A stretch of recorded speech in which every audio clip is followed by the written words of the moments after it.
That's about. Okay. Order. Good evening, everybody. My name is Orla McLaughlin. I am the Executive Director of Academic Programs and Head of Communications here at Venice International University. So thank you, Professor Grillo, for inviting me to say just a few words of introduction to Venice International University. Thank you very much. Very kind. As you are visiting our home, our campus, we like to take the opportunity to introduce you to our activities. We're also listed here as one of the academic partners, and we're very pleased to have this very relevant and important conference here at San Servolo. So what is Venice International University? We are a global consortium of 23 member universities and research institutions from different parts of the world. We are represented in 14 different countries. So the history of Venice International University is very much born here on the island of San Servolo, which is a publicly owned island. It's owned by the Metropolitan City of Venice, and it had previously been a hospital, a psychiatric hospital. In the 1990s, there was the opportunity to repurpose the island to create something new for the city of Venice. And the rectors of the two universities in Venice at that time had conversations about what could we do to innovate in education, in transnational and international education. And this is where the idea of Venice International University as a global network came about. So we began in 1995 with 5 member universities, and today we have 23. The idea being to have a common campus, a shared space for the circulation of knowledge and ideas, and we do this today still through our joint programs. So as you can see from our membership map, we have grown, we've expanded beyond Europe to the United States, Asia, and then we have Stellenbosch University in South Africa, for now our representative in the Global South, and we hope to expand further in the Global South. So a little bit about our education programs. Our flagship program is the Globalization Program. Students from our member universities join this as part of their degree in their home university. Some of the key themes are sustainability, cultural heritage, science and society, and cultural and environmental humanities. But what is truly transformational about this experience of studying here as part of their degree is the global perspectives. The faculty teaching the courses come from our member universities. The students have very diverse cultural and disciplinary backgrounds, and this encourages the students to use their critical thinking, to learn to communicate interculturally, and to improve their global competence overall. It's a very, very enriching experience for them. We also have intensive graduate activities, and these have really, we've been doing these now for 10 years, and they've really taken off as the activities, the space where our universities are really collaborating together. So we have 3 categories. We have PhD academies, graduate seminars, and summer schools. In 2026, we will have 20 activities, 1-week activities, bringing scholars, students, professors, thinkers from all over the world to talk about and to debate key topics, societal challenges that will need global and interdisciplinary responses to resolve. Emerging from these intensive graduate activities and the collaborations that are born within them, we are now developing also thinking resilience research networks.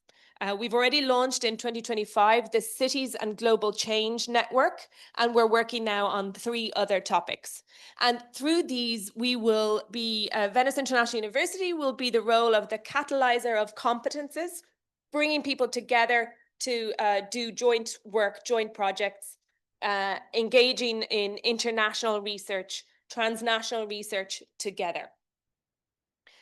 This brings us to a very important event for Venice International University. I mentioned VIU was founded in 1995. So this is, in fact, our 30th anniversary. So we will have a conference in November, an academic conference to mark the occasion. It's part of our celebrations for the anniversary. And the topic is guiding transitions.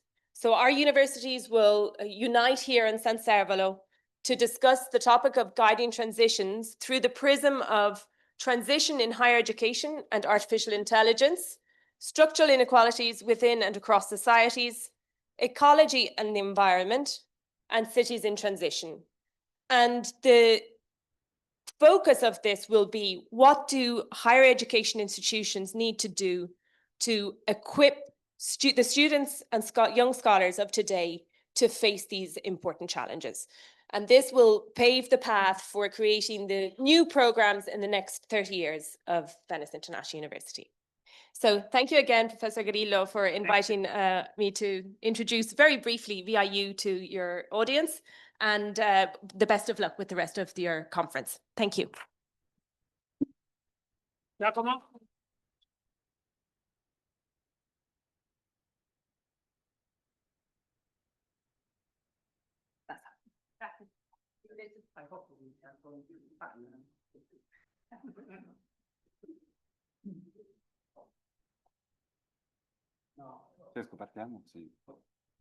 So, hello everyone. Good afternoon and welcome to this panel, to be here to this panel on climate change and intelligent artificials. My name is Giacomo Talignani. I'm a journalist at La Repubblica and JD Group. I'm covering COPs in the last 4 or 5 years, because now I'm leaving to Brazil for the next COP. And the title of today's panel is AI as a game changer, how to maximize support to climate change policy design and reduce emission. So, as we know, AI is a great revolution, which is leading a giant change in every aspect of the future. One of these aspects is climate change. Artificial intelligence is both an opportunity and a challenge. We can say on the one hand, EA is improving, for example, weather forecast and helping us prevent and respond to disaster. It's improving agriculture and also adaptation and mitigation. On the other hand, however, it's consumes a huge amount of energy and water and e-waste. So it's a big challenge, and to better understand this kind of challenge we will face, I'm happy to leave the floor to Giulio Boccaletti, Scientific Director of the CMCC Center, and then to Josh Parker, NVIDIA's Head of Sustainability, for their introduction. Giulio, do you have it?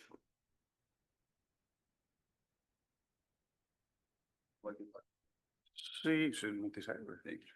Grazie. Right. Good afternoon, everyone. It's great to be here, and thank you, Francesco, for the invitation. It's a great pleasure to be in San Servolo. I was going to just make a few remarks on this question of the intersection of AI and climate change. It's obviously an important issue. I suspect we'll be talking shortly about all the things that Giacomo raised earlier, including the question of energy use. And so I thought I would actually focus on 3 themes that are of interest to me as a leader of a research institution. We'll talk about the questions that have to do with industrialization later on. That's the question of energy demand and so forth. Now, the first point, which is going to be the long one, and then I have 2 short ones, so worry not if you start thinking I'm going to talk for too long. The first one is actually fundamentally connected to my role as a leader of a fairly large research institution. CMCC is about 450 people. We have a supercomputer, and we do sort of research on climate science all the way to the economics of the response. And so because we have a supercomputer, we've been invested. I mean, the AI revolution is a very present theme for our life today. And in the hyperventilation that sometimes happens when innovations come along and change your life, we sort of sometimes lose sight of what the problem is that we're trying to solve. And so I wanted to just focus for a second on that.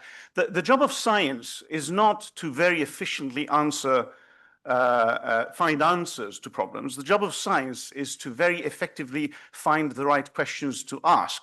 right? That's really what science is about. It's not about being good at answering questions. It's about finding the right questions in the first place.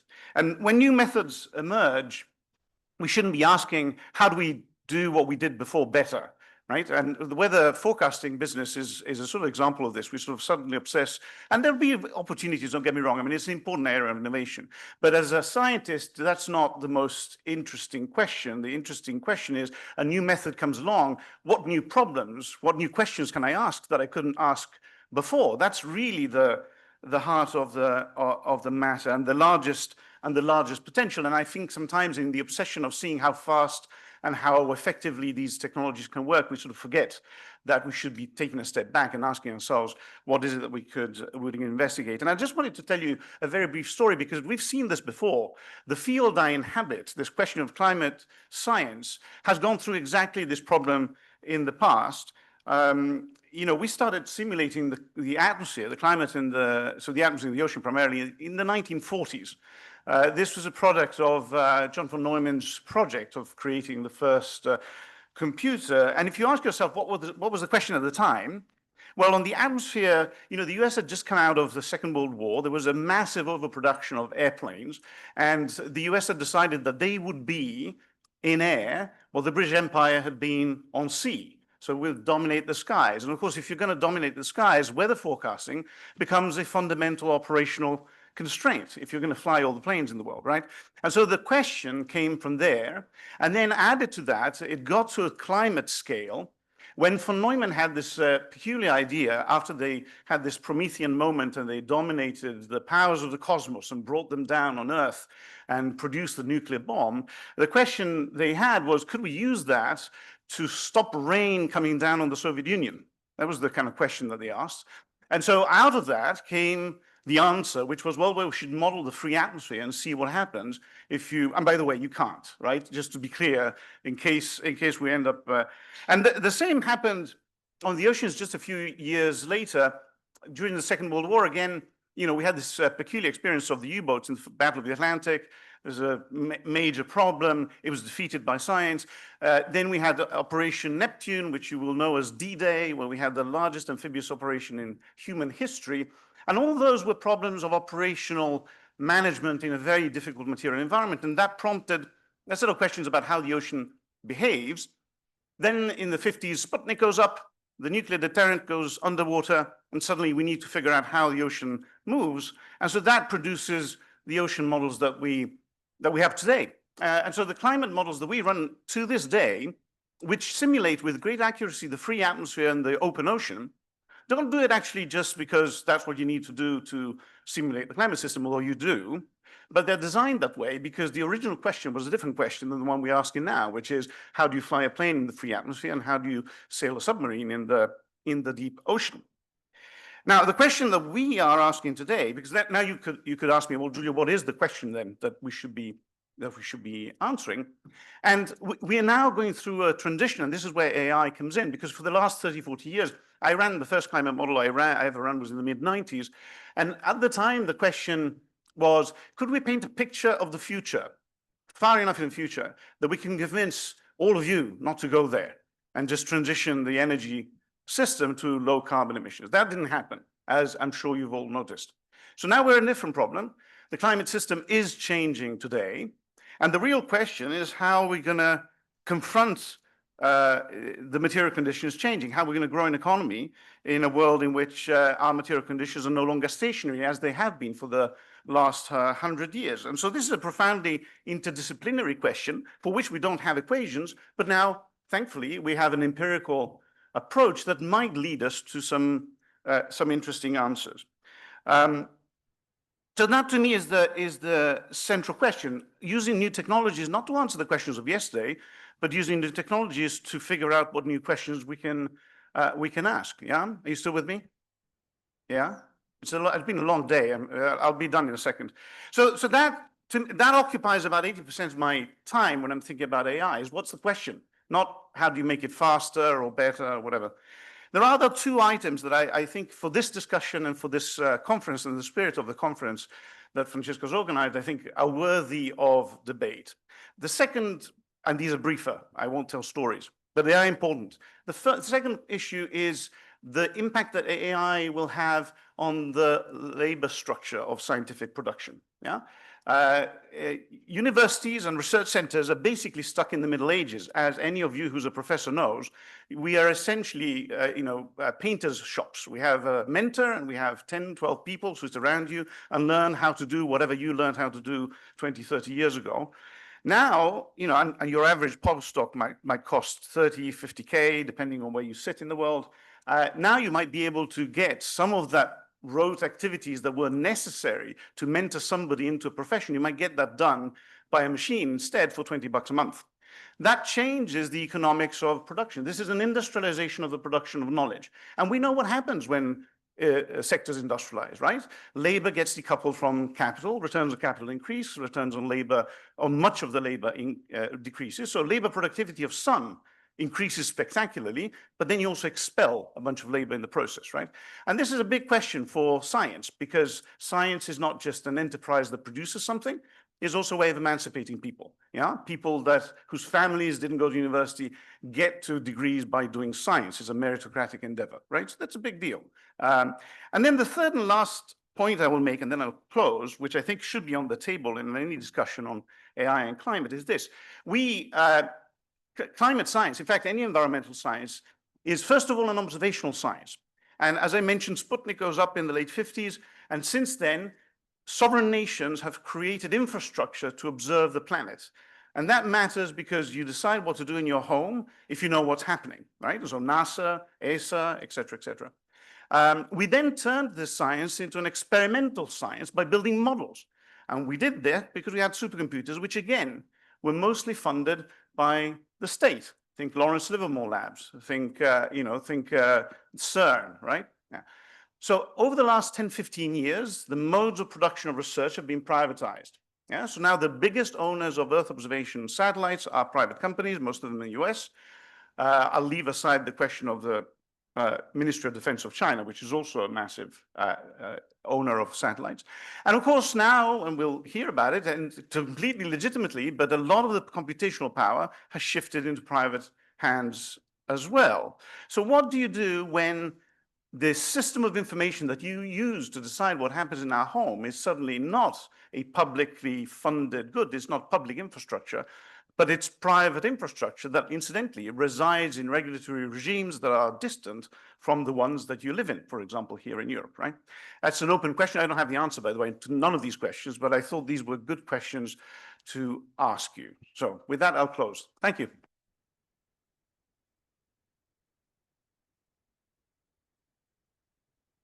Thank you, Giulio, for this super interesting introduction. And now maybe we have in connection, Josh.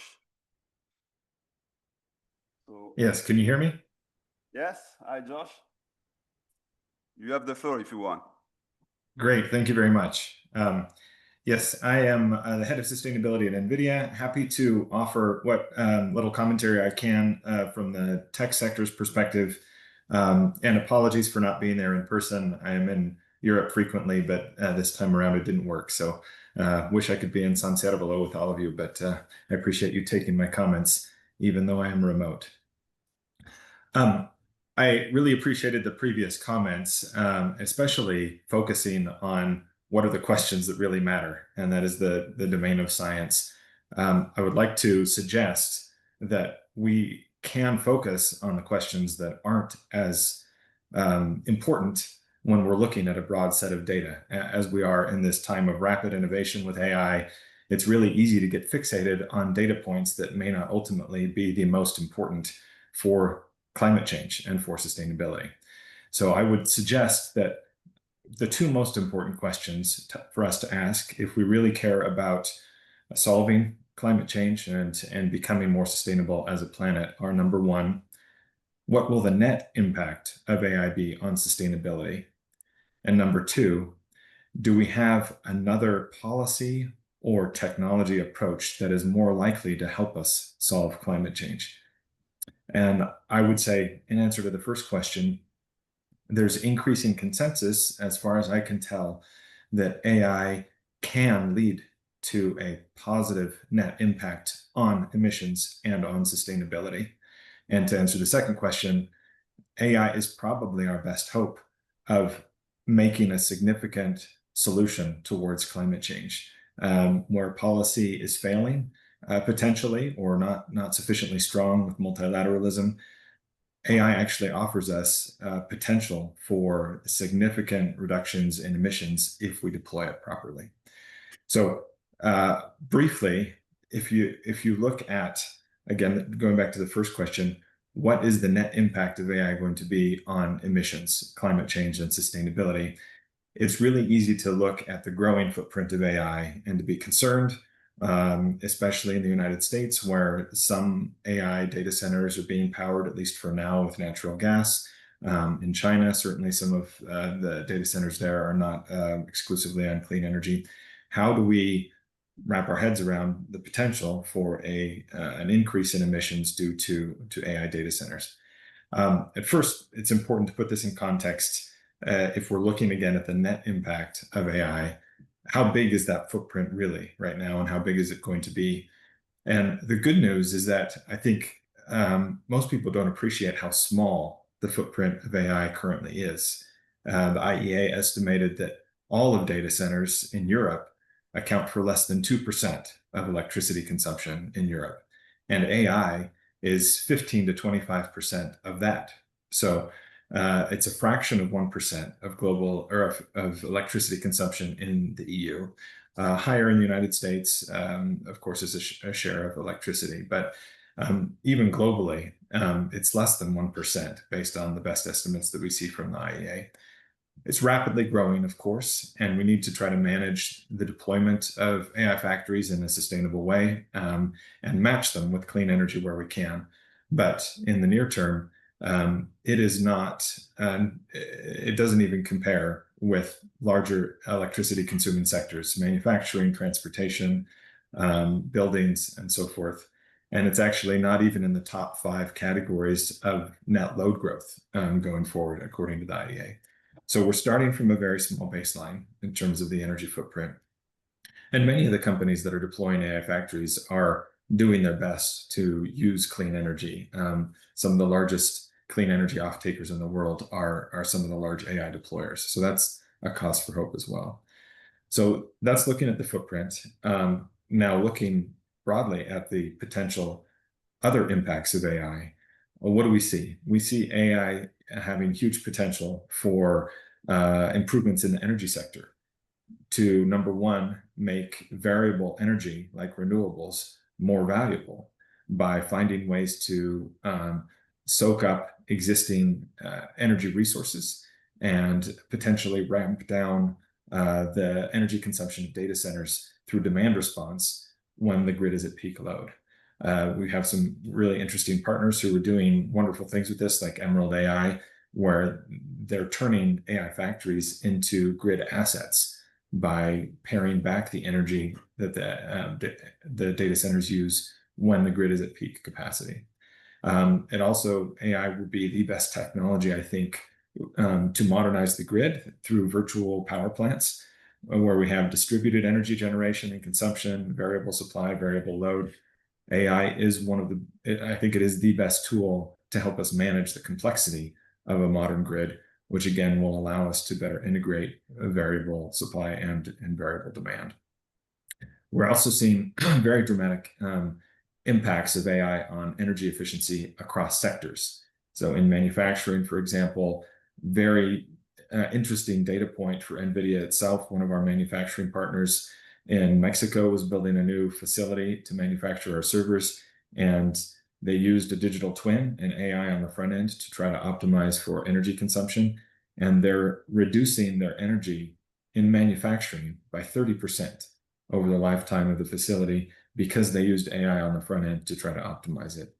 And we're seeing similar figures in, say, buildings, where we have I had a partner at Climate Week a couple of weeks ago who mentioned that they're seeing a 40% reduction in energy in their retail locations because they're using AI to optimize the heating and cooling in those locations.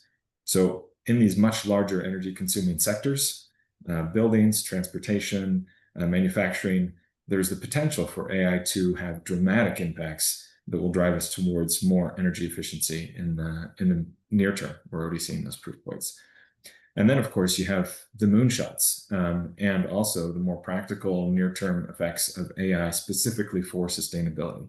So how do we unlock the value of AI for carbon capture and storage, for example, for better clean energies, including small modular reactors or even nuclear fusion, improving battery chemistry to make us more efficient with our materials and perhaps reduce our reliance on critical minerals. Geoengineering, so many opportunities for AI and the intelligence that it brings to all of these analyses to help us solve problems directly by thoughtful applications of the technology to those public goods that we're looking for. So ultimately, more and more institutions that I mentioned are looking at all of this data and concluding that AI has the potential to create net reductions in emissions. What is the one thing that stands between us in achieving that goal? It's the broad intentional deployment of AI to help solve those problems for the public good. So again, going back to the IEA, in their analysis in April of energy and AI, they concluded that if AI is broadly deployed, broadly utilized, then it can lead to perhaps a 3 to 4x reduction in emissions, 3 to 4x greater reductions than its own footprint, if we take advantage of it. And so this is an opportunity that we have where it's actually really well aligned with things like security, national sovereignty, with competitiveness in Europe, economic growth. All of these things actually align really well with the strategy of rapid and broad deployment of AI so that we can take advantage not only of the economic development and the benefits that we get through productivity and other things, but also the benefits for sustainability and for emissions reductions. So, and then to finally answer that second question that I posed at the beginning, is there another opportunity for us to manage climate change effectively, better than AI? And I think policy absolutely we continue to need policy that pushes us in the right direction. That's challenging, of course, for many reasons right now. But at the same time, technological innovation does offer us some rays of hope. And at New York Climate Week a couple of weeks ago, I felt more optimism than I have in years in the sustainability community because of the potential for AI to help us potentially solve this huge challenge that we have and offer us technical solutions that we may not have had in the past, and that may help supplement the policy that we're trying to pursue as well. Thank you very much.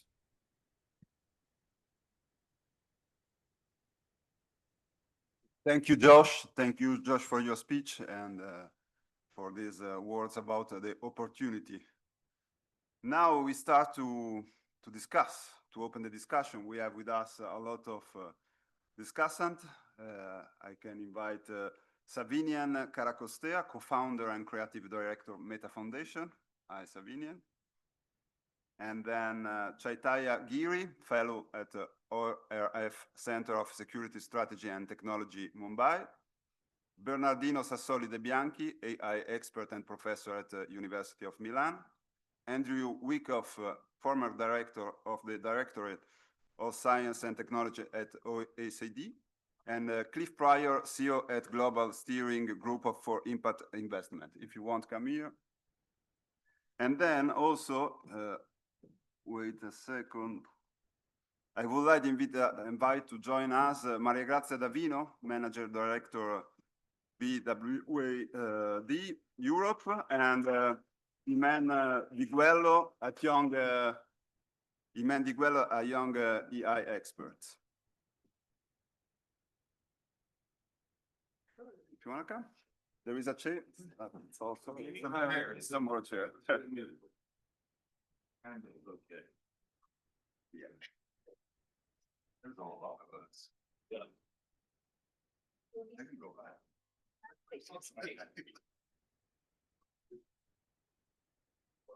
But that's all one. So please take it.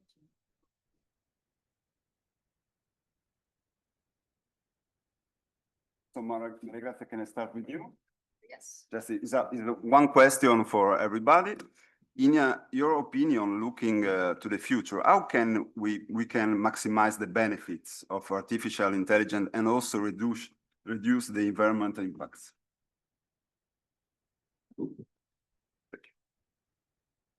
So I think the most important lever for artificial intelligence is that it enhances our ability to predict. And I am very much, as a manager, very much thrilled by this potential of AI. Predictability increases responsiveness. Granular predictability is leading to accurate action. So the power of our intervention can dramatically increase. So actually, if we use it properly, and as was said, with the right question, we can activate the superpower of human being through artificial intelligence. The question and the elephant is in the room is the consumption. The consumption of AI is when you look into the data, you see that if you want to train a large language machine, you're going to use only to train it the power usage of hundreds of homes. So it's really impactful. Well, what is at stake? In my humble opinion and reading as a manager, not as a scientist, elaboration about it, it's the net impact, as you said before, Josh. The net impact is important. And so our ability to judge the net impact is positive. How to do that? We have to learn and getting more familiar. As a general ecosystem, you are blessed because you are scientists and you research. We are in the living world of people that have a conversation, very practical, very short term. And this is a challenge. But we have to learn how to assess the risk and so engage for the superpower of artificial intelligence driven by the efficiency of the net impact that must be positive. That's my view as a manager. Thank you, Maria. And here with the same question, also we can speak about not only the consumption of energy, but also the consumption, for example, of water. No? Yeah. So answering the same question. See, I come from a water deficient country. Although the Himalayas, supply us the northern plains of India with tremendous amount of water, but that's not enough. You have to look at the supply of fresh potable water, which makes up our rivers, our lakes, and also contributes a lot to groundwater. Now, in Global South, which are slowly and steadily moving from legacy information technology industries to global capability centers, there's this new phenomenon which is happening in India. So all the IT companies that were residing in cities like Bangalore, Hyderabad, they are now transitioning to GCCs, the capability centers. And massive amounts of investments are coming to set up huge data centers, which will consume several terawatts of energy over the lifetime of their existence. So where would the water come from for cooling? Are we harnessing the coolant that is present in the seas? Are we settling these data centers wisely in geographies that would allow easy cooling of the systems that we are installing? That is yet to be figured out. You can't have data centers coming in regions where the groundwater levels are already depleted, which means that you can't have it too much inland. You have to have it on the coast, especially in the tropical countries.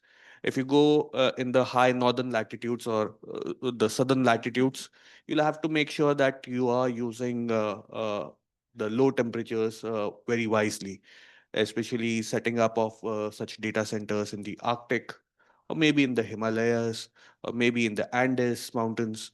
So geography will play a major role in setting up of data centers, and whether these data centers are able to deliver on all the sustainability parameters effectively. I don't think so. Much of the effort has been put in that direction. Uh, from the power side of things, if you look at the stats, for almost a decade, the global power consumption has been rising uh, at an average rate of around 2% ish. But 2023 and 24, uh, it has slightly spiked up. Uh, the global power consumption has increased to 4.3, 4.4%. And that spike has been exclusively because of the artificial intelligence boost that has come. Are we able to put in all the resources possible? That is not known yet. And I'll conclude by saying that eventually we are looking at a scenario where all the major AI and computing companies are going to become power companies and water management companies in the future. Now, whether it's a good thing or whether it's something that should petrify us, I'll leave it to the audience. Thank you, Gary. Thank you, Andrew. Thank you. So I just want to start with Josh's net analysis, which I completely agree with. And I think he's right. But the question is a temporal one. We see ground being broken now in these gigantic new data centers, while a lot of the benefits are still on the drawing board and are still being worked out. So there's a question when we will get to that net, because as we've talked earlier in the conference, we're going beyond 2 degrees now. We're worried about tipping points and so forth. So that's one thing. Then I wanted to pivot quickly to Giulio, where I thought he was framing it exactly right. And as Maria Grazia has said, I think AI vastly improves our powers of prediction across the whole realm of things. And when you think about it, prediction's really instrumental to many, many fields. It's not just finance and climate change. It's about insurance, as we talked earlier, and so forth and so on. But it's also very good at hypothesis development, which is really asking questions. And AI, unlike any scientist I know, can read all the literature in their field in every language. And they can go beyond their field to other fields in that transdisciplinary type of discovery, which we know is frequently the spark for innovation. So I think he's right, they're right, that AI can help us with this hypothesis development and with it testing, and hopefully come up with new answers to the climate change problem that we would have never discovered if it was just on our own. I want to pick up one other thing he brought about, which was the pivot, the shift of R&D or science from the public sector to the private sector, big firms. We've seen this in the past, things like Bell Labs and so forth, which was a regulated monopoly. But we haven't really seen it on this scale before. I just want to tell you, I did a calculation in 2023 data where if you take Microsoft, Google, Alphabet, Apple, Meta, and Amazon, they spent more on R&D than the whole public budget of the US government, which is gigantic when you think about Department of Defense, NIH, and so forth, and as much as the public and private sector of Germany.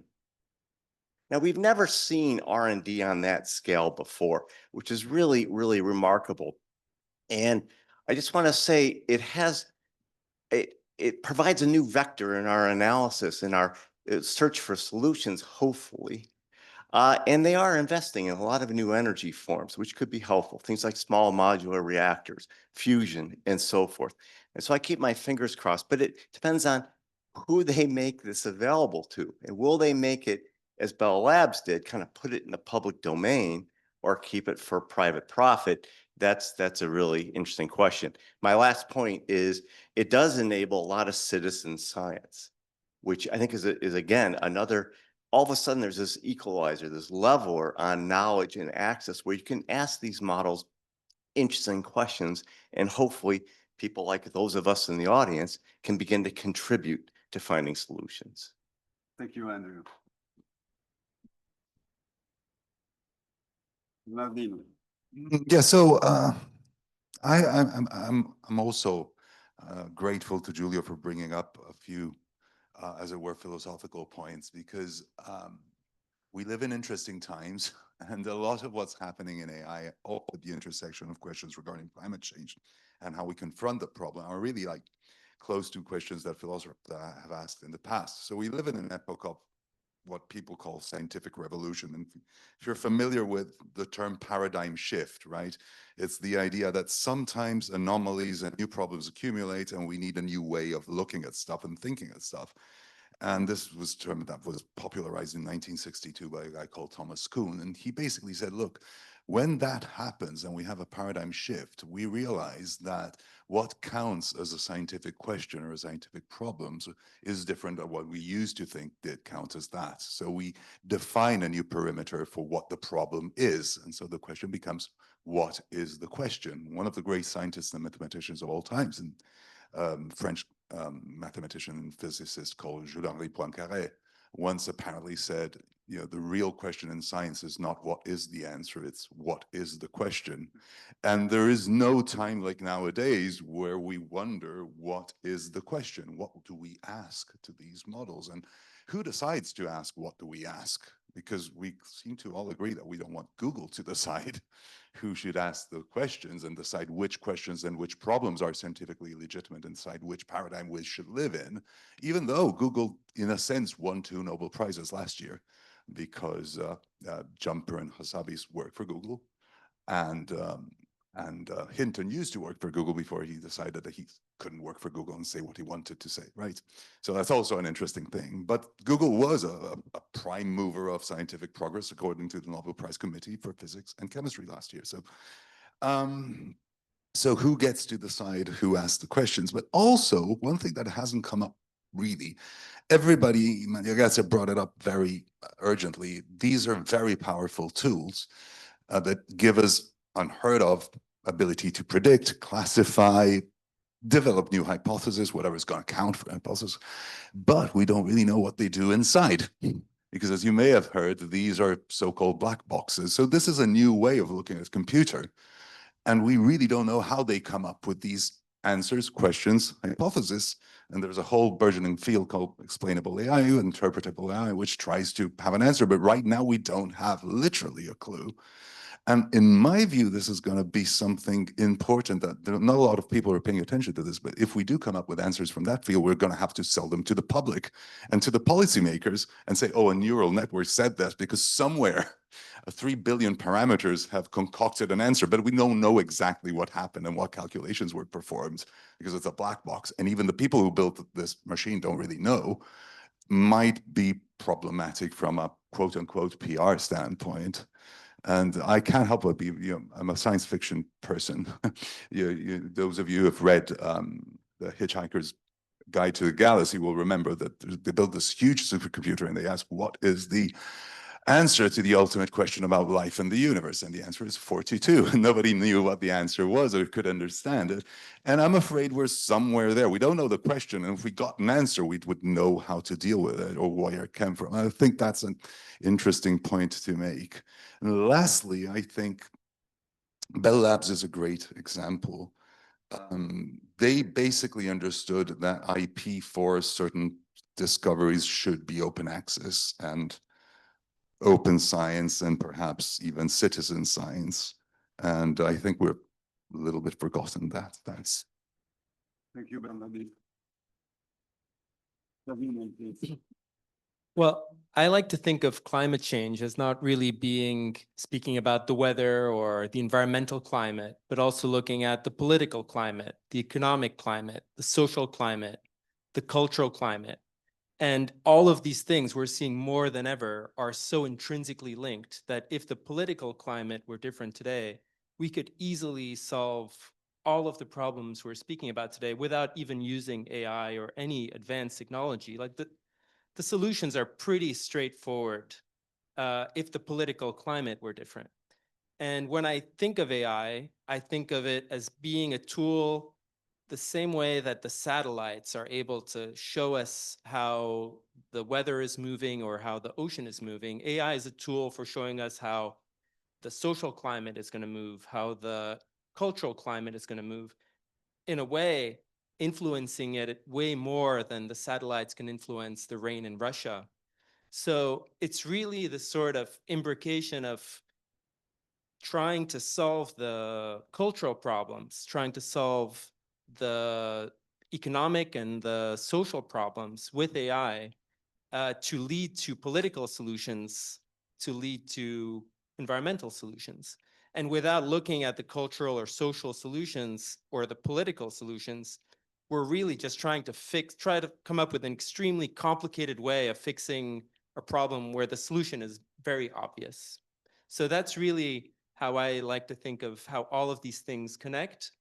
And let's look at AI not as something that's going to come up with some sort of scientific solution to questions we don't know what they are yet, but let's try to use it for what it's really good for and see, well, how can we start creating those social and cultural solutions that will lead to political change and that will lead to environmental change. Thank you. Please. Thank you. And I think, though, it's out of the box. Culturally, it's out of the box. I don't think that that is anything that can be constrained at all now with the populations at large. So that, I mean, there's huge benefits here. I did a lot of work in health, and I just, you know, it is extraordinary what is now becoming possible.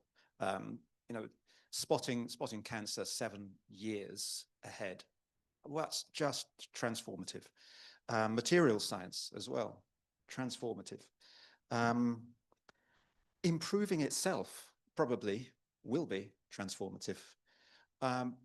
Coming back to my field of impact investing, just two examples of what we could do for good or for bad on this, and particularly on this issue of the heat. So Kenya has a substantial new data center. It's based on existing geothermal. It's not using anything that's not already there. It's very impactful, it's very investable. Morocco is developing its project, its major data center. It's based on wind. That's great, renewables. However, it's in an arid area, which means that the water will probably drain away from the population that lives around there. But it's their sovereign piece of work. They don't see themselves as being an ownership of part of AI as a country unless they've got their big data center. So there's a challenge. You know, which one do you go here? Do you go for the impact and investment, or do you go for the investment? You don't like the impact, but it's a sovereign issue. I don't think we're anywhere near it yet. I asked my AI, you know, what were some of the biggest questions that haven't been asked yet by me? So there's plenty of things that haven't been asked by me. But one of the things they said immediately was AI and quantum. You haven't looked at that. And the heat issue from quantum tech plus AI is vastly more. But again, there will be some really extraordinary developments out of it. The other thing it said is, why aren't you paying for it properly? Which was an interesting answer. And, you know, because at the moment, what we're seeing, or for example, this is a Google phone, and I get completely free, didn't even ask for it, a Google AI. So there's something, you know, we're not paying for it yet. And if we were paying for it yet, then some of the issues around heat might be more capable. Thank you, Greg. Well, speaking of AI, we have two giants in the room, USA and China. But what about Europe? Someone think that Europe can propose maybe a new model with more sustainability in the AI or not, or it is impossible? What do you think, Andrew? Yeah, I wrote on this not too long ago. I would love to see Europe develop what I call a third stack, an alternative to China and to the United States, and have different features in it, such as a more green sourcing. But to finish, so you don't have to read the article now, I don't think Europe can do it alone. I want Europe to use its vast diplomatic powers, which are formidable, to reach to the UK, to Canada, to South Korea, to Japan, to Kenya, to Nigeria, and build a coalition that builds this alternative stack. Because, sorry, they just don't have the expertise here now to do it. Thank you. Yeah. And someone of you think that it's possible to imagine a future with we can have a clean energy, only clean energy to move a revolution in AI, or is not? Okay, good. Panic. Now, if you say that only clean energy, then you are creating certain kind of dependencies on critical minerals, unless you are using the same AI to find alternatives to those critical minerals. We just spoke about mineral informatics and how it is getting revolutionized because of AI. So AI will also have to be introspective about the problems that it would create. So one problem is definitely a cooling sink. Can you use a more environmentally efficient cooling sink? That's a problem that's a grand challenge, not just a problem anymore. That is number one. Number two is, can AI use clean energy in a way that critical minerals are completely kept off the rack? And number three is, how much AI do we need? If efficiency is something that is being tabled as a reason for introducing AI in all the kinds of activities that we are looking at, does that mean we have been inefficient all this while? And if yes, is it not right for us to have a check what deserves an AI and what doesn't deserve an AI? What deserves human intervention and what doesn't, what is beyond human interventions? So that needs to be looked into in a much bigger way, because if that is not taken care of, then I'm afraid that we are making ourselves obsolete in the long run. So there's no scope for our improvement. So that needs to be factored in. Thank you. Thank you. So are there any questions? Oh, hello. Josh? Thank you. Just 2 quick points. First, on the issue of can AI data centers be powered completely with renewables? The answer is absolutely yes. Many already are. We have a partner in Sweden, Eco Data Center, that's using district heating, recycling the waste heat, using 100% renewable energy, building their data centers with timber. Really interesting concept, and they've proved that it's feasible, and communities are actually excited to have AI data centers located nearby because of the benefits that they're offering to the communities. And then the second point is, especially to this kind of academic-oriented audience, AI, it's really easy to underestimate how quickly AI is evolving and improving. So one example of this is on the water topic. In the past year, for example, we've transitioned at NVIDIA our platform over to direct-to-chip liquid cooling. It's a closed-loop cooling system, and it reduces water consumption by over 300 times. So this is a huge step change in terms of water efficiency for cooling that really makes data centers much more sustainable from a water perspective. And related to that, the energy efficiency has improved in the last generation of our product by 30 times. So that's a 97% reduction in energy for the same exact inference workload. This is focused on inference, which is dominating right now in terms of overall energy consumption. So as we're thinking about AI's impacts and how to make it sustainable, how to make sure we're using it properly and planning for it. It's really important to check every few months just to see what are the current trends, what are the current innovations, because it's evolving very, very rapidly. Thank you, Josh. Thank you. So, Francesco.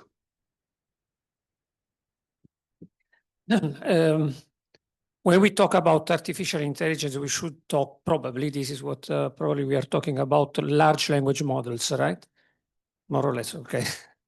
No, but I was wondering whether adaptation of the technology, let's call it that way, to something like predicting climate change requires those small language models, which could be in fact also a solution of energy consumption. So language models, which are very much tailored to the kind of knowledge that they require to solve the problem. Mostly for Josh, yes. Who won't try to answer? Josh, do you want to answer that? Go ahead. I'll chime in. I'll give it a stab. So, well, the conversation about AI, Francesco is correct, has been kind of kidnapped by large language models since November 22nd. And now that's all everybody thinks about, because these are supremely effective and they're the closest we have seen to what is called artificial and general intelligence, right? It's unclear, A, that is going to be the direction going forward. Right now, people are looking at other uses, especially when it comes to scientific results. AlphaFold, again, Google DeepMind that won the Nobel Prize for Chemistry, is not technically really a large language model. It's not even technically just a pure neural network. It has a lot of other stuff going on. So probably, at least if we are going to have scientific breakthrough, I don't think they're going to come from the current architectures. And what the implications of that are is really unclear. But that's very much an open question. And again, I'm not like, it's not exactly my field.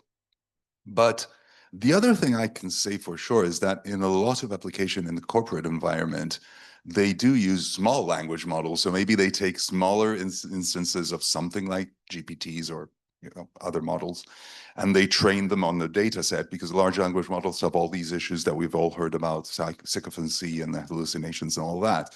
So already people are looking at, what happens when you try to integrate ChatGPT or whatever in their workflows in companies, and they're saying, well, this isn't exactly what we need. So they're looking at other scales.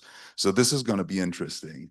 And what that means also for the environment and for the environmental footprint, it remains to be seen, because it's not clear that 5 years from now, we're going to look at massive, LLMs with 5 billion, I don't know, it's 1.5 trillion parameters now or something like that. I've read somewhere, I may be wrong.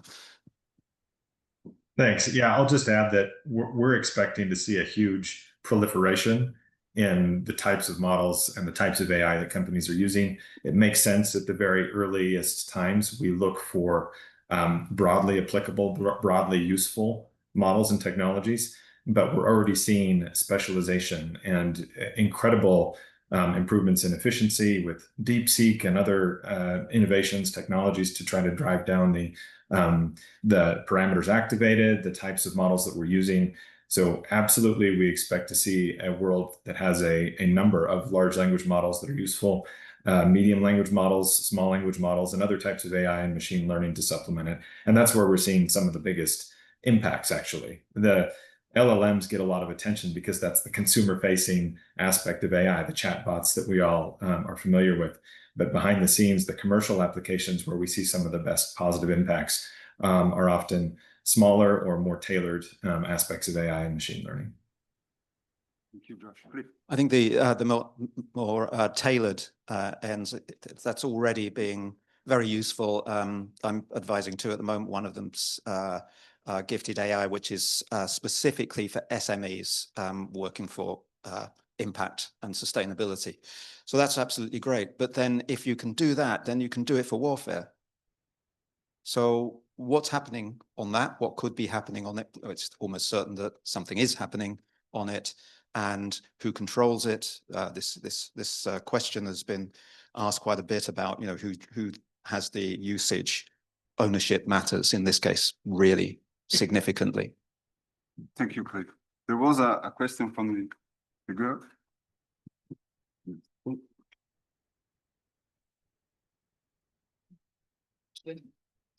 Thank you very much. Really interesting conversation. Going back to the point on the European Union and Europe in general, you were saying that you wish it will be a third sort of party in this and it can have a role, especially a sustainable and green role. But we've seen with the Green Deal and sustainability that it's made us less competitive and industrially very weak. So how do you envisage a role for Europe that can be both industrially viable and therefore help us economically gain that advantage again, but at the same time also sustainable? It feels like right now there's a bit of a mismatch between the two.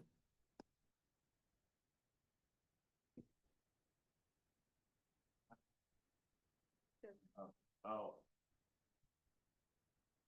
Yeah, we might have to take this offline, but no, listen, Europe has tremendous innovative capabilities.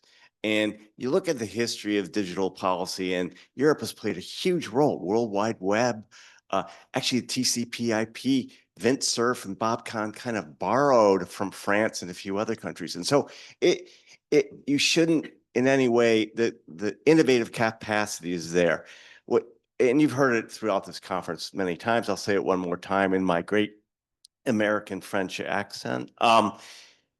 You need to get a unified single market, particularly a unified digital single market. It's more about scaling and getting the VC behind that than the regulations coming out of Brussels. I don't think that's the problem. It's about getting scale on the size of China or the United States. I do think one way to get that is to pool with other countries who are third place countries, as I was describing, and I forgot India, Singapore, others are really doing pretty interesting things. Switzerland just came out with its own large language model, which is a very interesting model that does things in different languages than English, which I think is a plus. So I'm not really answering the green question. But I think what has been said is if you use open source models, they tend to be smaller, they're more efficient, you don't have the training costs, and then it comes down to inference, and you've heard from Josh and others, there's ways to reduce that. At the end of the day, it's gonna take electricity. And then it comes back to what we were discussing not too long ago about getting your grids together and having a more renewable sources that are electrifying a lot of these different technologies. Sorry, as I said. Thank you, Andrew. Any more questions?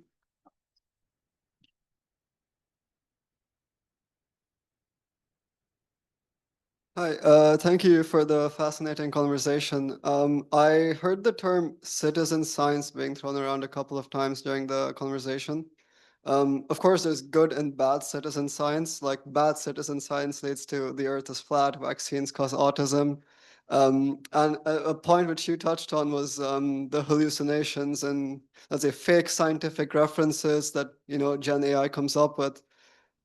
So what could policymakers, maybe the AI companies themselves, other than better modeling, do to promote good citizen science? Or could they even do something about it? Thank you.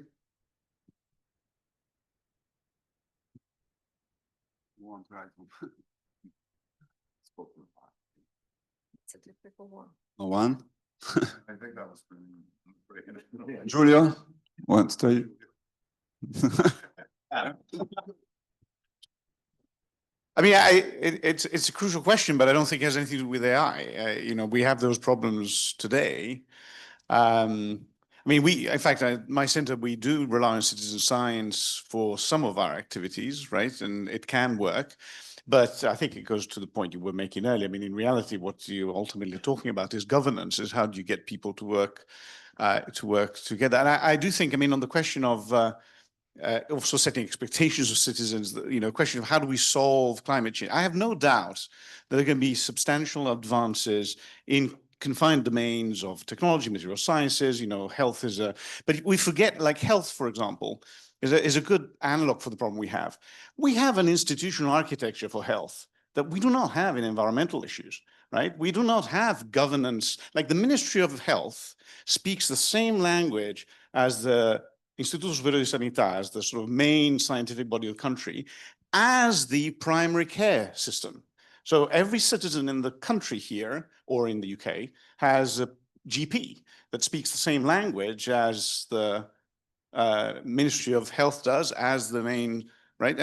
And we've litigated public health issues for over 150 years. You know, there's a Jacobson versus Massachusetts, 1880 or something. It was the first Supreme Court case on vaccines in the US. We've been fighting this thing for 150 years. We've metabolized the question of how do citizens engage with public health. It's still difficult to with COVID, but, you know, like we stopped the economy because science said this was happening. We have nothing like that in the environment. So even if we come up with some fantastic technology or innovation, I think the real question is, what rules do we give ourselves to live together with all of these things, right? And that's the question for Europe too. It's like, hey, you know, the market doesn't exist because we're not a federal government. We're a collection of, you know, we're sort of like the federation of you know, pre-Republican America, right? We just hang out together. I mean, basically. So to me, I mean, it's not an AI conversation, but I think that's where the conversation has to go. It's a conversation about political institutions, and the institution need to govern the information and knowledge, however it's produced. Thank you, Giulio. Any more questions? Question. Yes, of course. Thank you. What's your name? Carolina. I think Carolina raised the question that we have to bring home, because the question that does not have an answer is the most important question, I think. And we did not give you an answer, even if you mixed up, because you then mentioned the Green Deal that actually is disputable. Okay. I work and lead European countries since more than 20 years. And I see from my daily experience interacting with several types of organization in the society, that Europe cannot become one.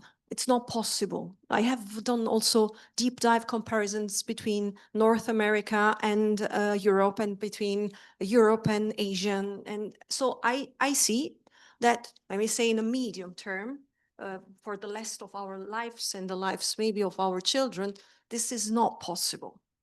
But this conversation is exactly the one that we need to have, because we have to find a strategy for Europe. We must.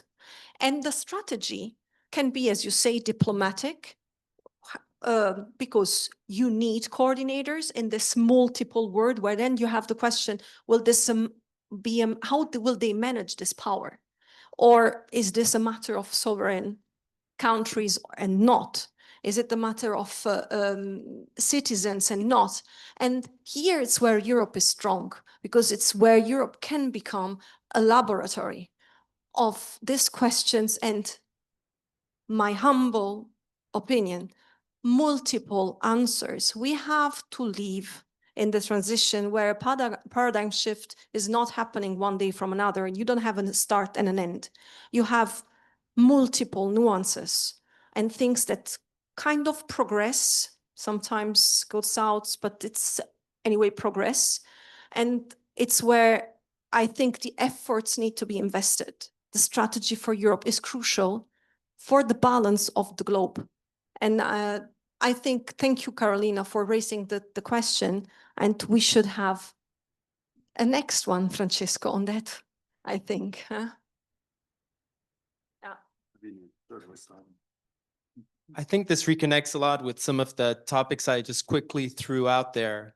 When we look at the US and China, on the one hand, you have a very late stage capitalist society who's using AI, as you mentioned, mostly a handful of highly evaluated companies owning most of it. And in China, very communist, very kind of centralized and mysterious in some way, politically, deployment of it. And we see Europe, as you just mentioned, as the sort of very multicultural, diplomatic, humanist angle to bring to AI, not just to solve extremely abstract questions on environmental changes, et cetera, but really, how do we use this as humans? How do we make all of the climates from a social climate? How do we solve real problems that are going to affect real people, whether those are ecological or social or cultural? And I think that's really, it's not about out-teching US or China. It's really about outsmarting how the applications, how are we going to take that technology, that power that we already mentioned is pretty leveled. Anyone in Europe could use ChatGPT or any other technology. It's not about the technology itself and the power, it's about asking the questions. And I think Europe can be the power that will create the network, the diplomatic effort to rile up a very multicultural, multifaceted approach to AI to solve things, not again, like we're going to just think about climate. It's also interconnected that we need questions that are also interconnected. I may add something. There's this idea that we should compete in Europe with either the US or China or both. And as opposed to coming up with a quote unquote alternative paradigm, right? So I don't think we can compete at this stage with either country, but we can develop verticals, for example. The environmental vertical would be a great one. We can think of platforms for open source, open weight models. By the way, Hugging Face, which is where everybody goes to have open weights LLM, was originally a European company, and nobody talks about it for some reason or other. That's the model I'm looking at for doing LLMs, and not just LLMs, small language models and so on and so forth in the future. That would be an interesting way to go, as opposed to the current craziness about imposing AI literacy, which doesn't mean anything. And that leaves me absolutely flabbergasted. And one little note from history. The way current machine learning and AI and deep net learning developed was not in the US. None of the major players intellectually, scientifically, I can't think of one in the top 10 who's American. And what happened is, because they thought this didn't work in the 80s and 90s, basically, and early 2000s, they stopped investing in neural networks and deep learning until people basically European expatriates from Canada. And yeah, Hinton was British, went to Canada. Benja was in Canada from, I think, Spain. LeCun went to Canada, I think, from France. Kryzhevsky, a Russian guy. Most people were not American. And then this succeeded when Kryzhevsky and Hinton won out the ImageNet competition. And suddenly the big tech from America started saying, oh, wait, we could invest in that, right? So the capabilities were not intellectually in the US. And then suddenly these people decided, in the span of 5 years, basically, let's invest heavily. And they had the compute power and they had the data, so they made it happen. But they had the data. So there's a real competitive advantage that we are missing out on. That's, yeah. So we have a last question.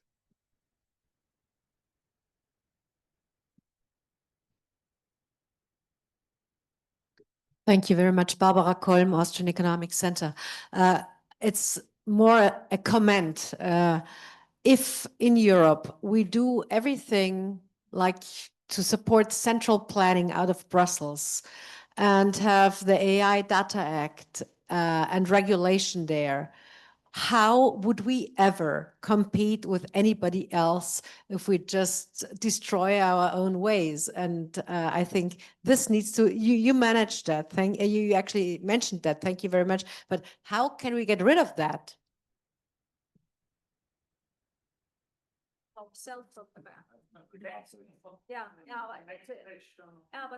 Maybe this is a question for AI.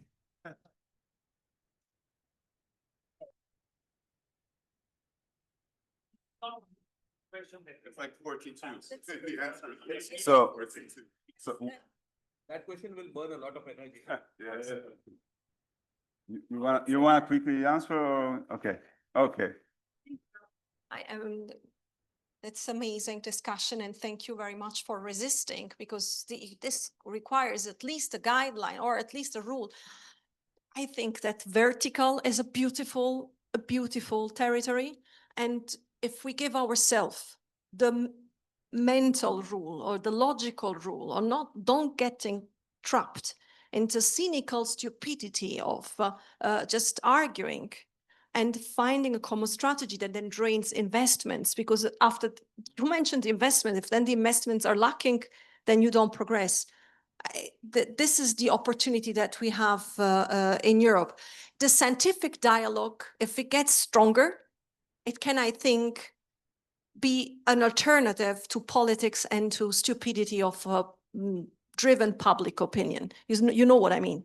I think that's the only thing that we can offer, that working together at scientific level with our poor contribution as human beings that are not scientists, however, and we bring an alternative, imposing that we have to speak about strategy and that we don't have to get trapped into the over-regulation, the cynical stupidity, and that kind of stuff. Thank you, Maria Grazia. So we have finished our time. So thank you to all participants. Thank you, Josh. Thank you, Giulio. Thank you for being here.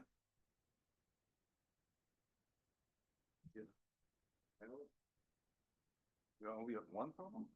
Then I'm lucky. They generally have many problems with what I say.